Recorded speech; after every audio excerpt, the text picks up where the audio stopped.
everybody must know that this ship is not going to get towed off and fixed up.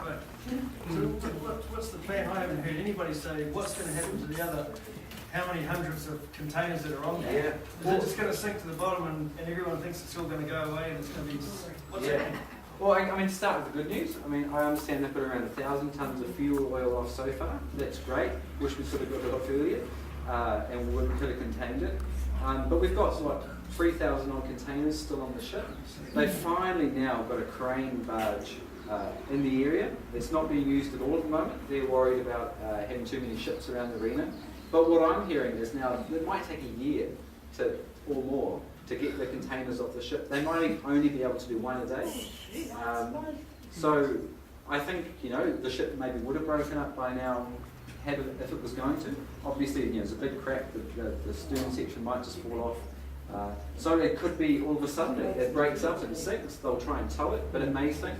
I don't know if anyone saw the story about the ship who crashed in Northland, I think in 1950, with all the oil on board, and this has been slowly leaking out. So I think a tragedy would be if that ship sinks with still a significant amount of oil or containers on it. But it might take an awful long time to get those containers off. Well, the problem is they just don't know. They just don't know. Someone asked that at a meeting Maritime New Zealand had, and they said because it's already shifted on the reef as so much already, they just don't know whether it's going to stay on the reef. In fact, if it comes off the reef, that might even be worse. So they just really couldn't answer the question. And if I could just make one quick point after that, is that I've recently released a whole bunch of research I've been doing over the last year for uranium yellowcake transshipments through our ports. I've discovered every year around 5,000 tonnes of yellowcake en route from Australia to the US to be turned to nuclear power and possibly depleted uranium weapons. It comes through our ports. There's approximately 6 to 30 containers on board these container ships, which are docking at Tauranga fortnightly now because Australia's going through a uranium mining boom. Now, obviously, I think with yellowcake, the risks are more toxic. It's very toxic if you inhale it. It's not as radioactive as a nuclear fuel rod or anything. It's still radioactive mildly. But can you just imagine if the arena was carrying uranium? If we had, you know, yellowcake in containers bobbing off the sea? What we've also uncovered is IRMA, the Environmental Risk Management Authority, didn't do their job for 13 years and approve these shipments. It was by accident that an official found out they were meant to be approving it and then started doing it in 2009. Despite the harbour master in Tauranga saying they had no training, they've got no equipment like Geiger counters to find if there's a spill, and there's no response plan. So I think it's a further example, not directly next to the arena, but the arena should serve as a wake-up call for us to review our standards. Yeah, talking about reviewing your standards, yeah, that is the biggest one of them all because that's what's let us down. Okay. When you want to go into business, they always ask you those things, what your risk management plans, blah, blah, blah. And you mean to say they've been just going through the order of things and ticking the box and really they had nothing? I mean, who really is to blame for that? Yeah. You know, because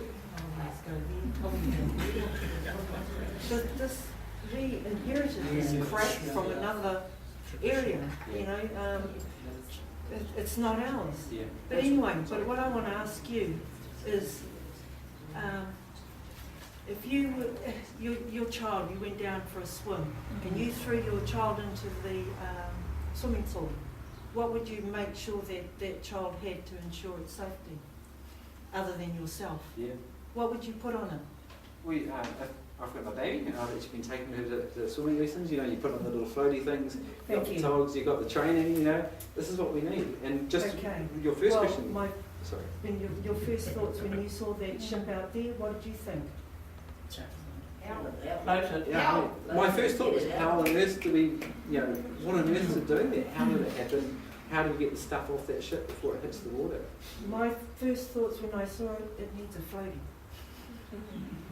Yeah, to stabilise it from doing what it did, what we knew what would happen was for the containers to throw the weight in another direction. What, you know, you've got this happening. Yeah. And so then, you know, boring behaviour on all our part. Yeah. For not coming up with something so simple and so basic, and it has caused a dilemma That's why we need an independent review, because we can't leave it up to Maritime New Zealand, because they will cover themselves, and we can't leave it up to the sellers. We need a truly independent inquiry to ask all these questions.